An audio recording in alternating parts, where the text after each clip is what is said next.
यीशु मसीह के नाम पे सबको प्रेम भरा सलाम।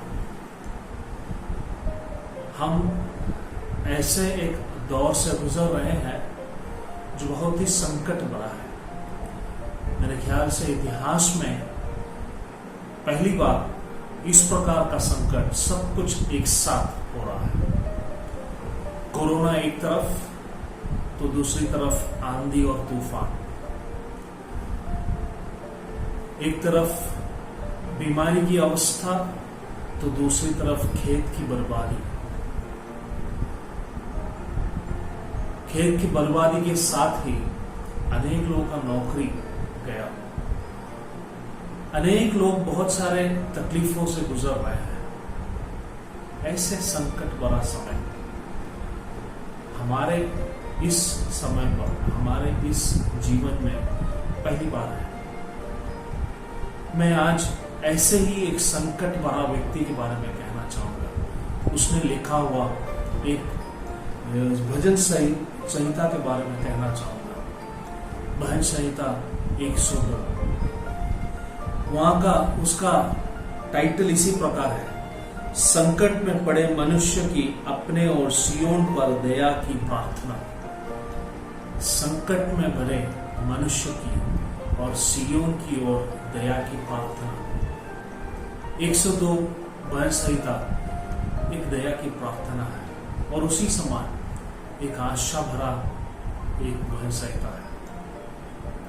इसे हम दो हिस्सों में बांट सकते हैं, 1 से लेके 11 आयत तक। हमें वहां पर हम जब पढ़ते हैं तो हमको पता चलता है कि जो लेखक है, जो कवि है, वो कवि अपने उस मन के दुख को और उस मन के दुख में जो उसके शरीर में हो रहा है उसके बारे में वर्णन करता है। 2 आयत में इस प्रकार कहता है, मैं संकट के दिन अपने मुंह मुझसे न छिपा ले, अपने कान मेरी ओर लगा। वो बहुत संकट में है। 3 कलम कहता है कि मेरा दिन दुआ के समान है। 4 कलम कहता है कि प्रभु मेरा हड्डियां जल रही है। 5वां कलम कहता है, और उसके बाद के कलम में जो पढ़ते हैं हम कहते हैं कि उसके शत्रु उसके खिलाफ उसके नाम का गलत शपथ लेते हैं। फिर कहता है कि उजड़ स्थान के उल्लू के समान, प्रभु उसका मतलब ये होता है कि मैं बर्बादी की ओर में हूं। बोल रहा है कि मैं कुछ खा नहीं पा रहा हूं, मैं अपने आंसू को पी रहा हूं, मेरे शरीर में सिर्फ हड्डी और बस चमड़ी बचा हुआ है और कुछ नहीं है। उसके दिल का विलाप, इसे हम ये कह सकते हैं, एक भक्त का विलाप, एक भक्त का विलाप। वो अपनी पूरी आशा खो चुका है। प्रभु प्रभु अपना मुंह उसकी ओर से मोड़ चुका है, ये उसे एहसास हो रहा है। उस दुख में, संकट में रहने वाला व्यक्ति, परंतु 12 कलम से वहां पर एक आशा शुरू होता है। वहां पर कहता है, परंतु ये हे यहोवा, तू सदा विराजमान रहेगा और जिस नाम से तेरा स्मरण होता है वह पीढ़ी से पीढ़ी तक बना रहेगा। कहता है परंतु ये सब कुछ प्रभु तकलीफें हैं। 12 कलम में कहता, परंतु प्रभु तू हमेशा के लिए विराजमान रहने वाला परमेश्वर है। एक नई आशा, उसका विश्वास वहां पर नजर आता है। एक नया दर्शन वो वहां पर देता है, एक बड़ा आशा भरा हुआ, बहुत ही मीठा एक भविष्य, एक भविष्य अनुभव कर रहा है। मैं बस 3 बातें ये इस भजन संहिता के आधार पर मैं आप लोग से कहना चाहूंगा। पहली बात, हमारे संकट कितने भी बड़े हों, उन संकट में प्रभु का अनुग्रह या कृपा हमेशा है। परमेश्वर का अनुग्रह और कृपा हमेशा है। यहाँ पर ये व्यक्ति परमेश्वर का पर उस दुख से गुजर रहा है, परेशानी से गुजर रहा है। उसका तकलीफ क्या है हम लोग नहीं जानते, मगर वो बहुत ही दुख से गुजर रहा है। शायद दाऊद ने लिखा होगा। इसका कवि कौन है इसके बारे में तो नहीं बताया है, शायद दाऊद ने लिखा होगा। दाऊद अपने दुख को परमेश्वर के, अपने संकट को परमेश्वर के सामने रखता है। नया नियम हमको यही सिखाता है कि हमको उतना ही संकट या उतना ही परीक्षा परमेश्वर हमको देता है जितना हम सह सकते हैं। तो परमेश्वर हमको उतना ही दे रहा है जो हमको सहनशील है। ये कृपा क्या है, कृपा क्यों है, इसे समझ, प्रभु यहाँ पर इसे समझना है। तो 2 कोरिन्थी 1 का 9 कलम इस प्रकार लिखा है। वहां पर 8 कलम तक पौल कहता है कि हम लोग दुख में थे, संकट में, बहुत सारे दुख और परेशानी के बारे में कहने के बाद 9 कलम में कहता है कि हमने सोच लिया था कि हम समझ चुके थे कि हमें मृत्यु का दंड है, परंतु ये ऐसा क्यों हुआ?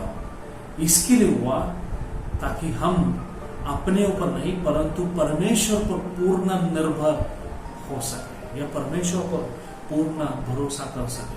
और वहां पर उस वर्णन भी देता है कि कैसा परमेश्वर, वो परमेश्वर जो मृतकों से, जो मरे हुए व्यक्ति को जिलाता है।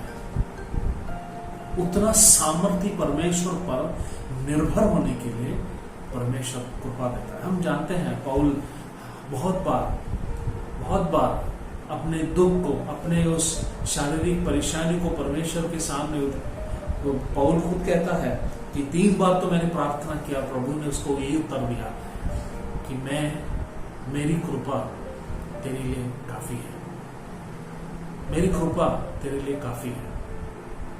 हमारा संकट क्लेश कितना भी बड़ा हो, ये मेरा अनुभव से मैं आप लोग से कह रहा हूं। मेरे अनुभव में मेरे लिए मैं ये दावे के साथ कह सकता हूं कि हमारे दुख के समय पर परमेश्वर का कृपा, अनुग्रह हमारे साथ हमेशा है।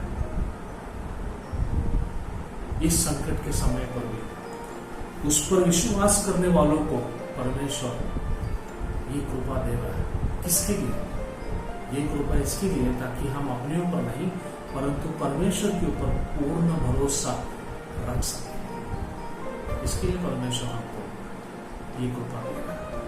दूसरी बात, इस संकट और क्लेश के समय पर परमेश्वर की विश्वास योग्यता और उसके आशा पर भरोसा। इब्रानी पत्र में स्पष्ट कहता है कि परमेश्वर कल, आज और हमेशा के लिए एक समान ही रहेगा, वो कभी नहीं बदलेगा। यहाँ पर भी विवाह संहिता लिखने वाला 12 कलम से वही कहता है, परमेश्वर तू हमेशा के लिए विराजमान है। वो यही कहता है प्रभु कि तू कभी नहीं बदलने वाला परमेश्वर है, तू हमेशा के लिए, तू हमेशा के लिए राजा है। दुनिया में कुछ भी हो जाए, तेरा पद्धति या तेरा महिमा ये कभी भी नहीं बदलेगा। प्रभु तू हमेशा के लिए। तो परमेश्वर विश्वास योग्य है और इसी परमेश्वर पर एक आशा भी है। 17 कलम में कहता है, 12 से लेकर 13 और 17 कलम तक पढ़ते हैं, जो वहां पर लिखता है कि प्रभु तेरा स्वभाव हमेशा के लिए है और सियोन को तू फिर से बनाएगा। और उसके बाद कहता है 17 कलम में कहता है, सारे दुनिया तेरा महिमा देखेगा, सारा दुनिया तेरा महिमा देखेगा। परमेश्वर हमें परमेश्वर की विश्वास योग्यता क्या है दिखा रहा है, उसकी आशा हमें समझा रहा है, उस पर भरोसा रखो। ये संकट के लिए किसी ने, मार्टिन लूथर ने इस प्रकार कहा है कि धर्म का जो हृदय होता है वो उसके व्यक्तित्व, उसका व्यक्तिगत संबंध में होता है। उदाहरण के लिए कहा जाए, जब हम कहते हैं कि मेरा परमेश्वर और मेरा परमेश्वर ने मुझे दिया हुआ वायदे हमें जो बोलते हैं, तो इसमें अपनापन है। यही परमेश्वर चाहता है, अपना परमेश्वर, मेरा परमेश्वर, हमारा परमेश्वर, और उसका वादा हमेशा हमें हमारे लिए। तीसरी बात, गीत शास्त्र लिखने वाला ये बात स्पष्ट कहता है उसके सेवकों के लिए, उसके दासों के लिए। 26, 27 और 28 कलम में 26, 27 और 28 कलम में वहां पर जब पढ़ते हैं तो वहां पर लिखता है वो सब कुछ 26 और 27 कलम में लिखा है कि सब कुछ जाएगा मगर परमेश्वर तो हमेशा रहेगा। और 28 कलम में स्पष्ट लिखा है तेरे दासों की संतान बनी रहेगी और उनका वंश तेरे सामने स्थिर रहेंगे। एक जय भरा एक भविष्य यहाँ पर भय संहिता लिखने वाला कवि यहाँ पर बताता है। एक जय, हमको विजय है, एक विश्वासी के संबंध में हमको विजय है, ये समझना बहुत जरूरी है। परमेश्वर हमेशा के लिए रहेगा, उसमें कोई शंका नहीं। आसमां, जमीन और आसमां निकल जाएगा मगर परमेश्वर हमेशा रहेगा। हम जानते हैं परमेश्वर बालाम को कहता है कि तू तुच्छ इंसान, तू कैसा इजराइल को श्रापित कर सकता है, क्योंकि मैं तुम जैसा इंसान नहीं हूं। मेरा वायदे है, मेरा जो जबान है, मेरा शब्द तुम इंसानों जैसा नहीं है। वो हमेशा के लिए है, वो हमेशा के लिए। इसके लिए बालाम को कहता है कि तू श्रापित नहीं कर सकता, क्योंकि मैंने इजराइल को आशीर्वादित किया या मैंने इजराइल को आशीषित किया है। तो विश्वासी के संबंध में दुख नई बात नहीं है, वो हमेशा रहेगा, उसमें कोई शंका नहीं है। दुख हमारा जीवन का एक सौभाग्य है, वो हमेशा रहेगा, हमारा जीवन का भाग है। दुख हमेशा हमारा जीवन का भाग है। एक विश्वासी के संबंध में दुख है। इसके लिए यीशु मसीह ने कहा कि तुम्हें क्लेश आएगा, तुम्हें संकट आएगा, सताव होगा, मगर डरो मत, शांति रखो, क्योंकि मैंने इस दुनिया में दुनिया को विजय प्राप्त किया, ये दुनिया को विजय प्राप्त किया, दुनिया को मैं जय प्राप्त कर लिया। तो परमेश्वर में हमको विजय है, परमेश्वर में हमको जय है। ऐसा है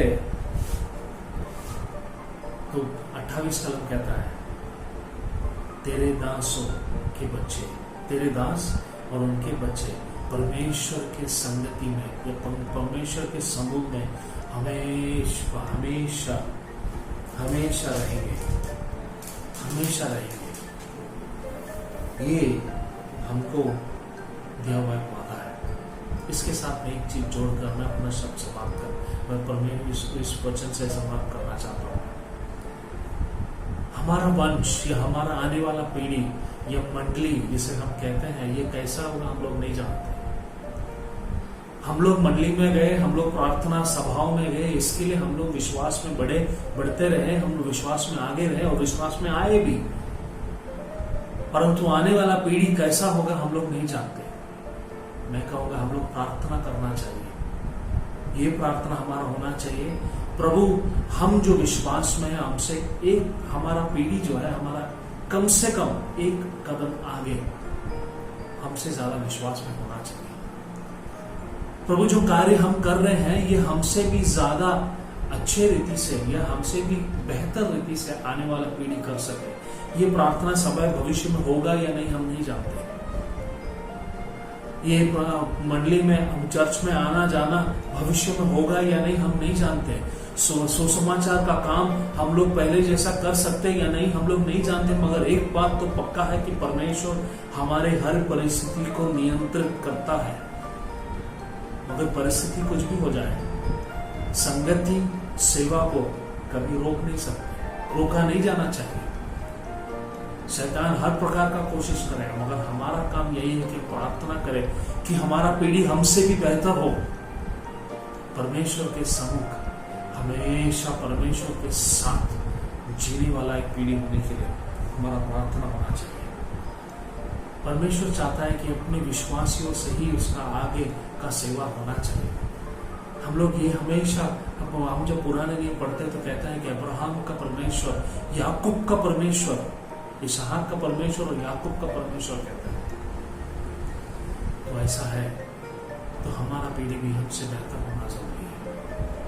हमें प्रार्थना करें। मैं 3 बातें यहाँ पर कह चुका हूं। ये संकट में रहने वाला ये कवि 3 बातें यहाँ पर दुख में है।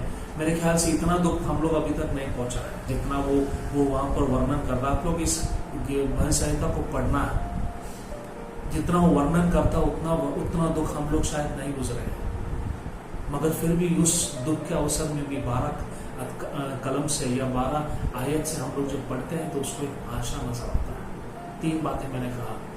हमारा संकट कुछ भी हो, परमेश्वर का कृपा है ताकि हम परमेश्वर पर पूर्ण भरोसा, विश्वास निर्भर रह सके। दूसरा, परमेश्वर की विश्वास योग्यता और आशा पे निर्भर रहे, क्योंकि परमेश्वर ने हमें परमेश्वर हमेशा विश्वास योग्य रहेगा। उसका वायदे वो पूरा करेगा, इसमें कोई शंका नहीं है। और तीसरा, परमेश्वर पर भरोसा रखने वाले लोगों के जीवन में परमेश्वर उसके समूह, उसके और उसकी पीढ़ी को परमेश्वर हमेशा उसको रहने देगा। और एक प्रार्थना के साथ मैं समाप्त करना चाहता हूँ। हम लोग प्रार्थना करें कि हमारा आने वाला पीढ़ी हमसे भी बेहतर लोग हो सके। परमेश्वर हम सबको मदद करे और परमेश्वर को महिमा। धन्यवाद।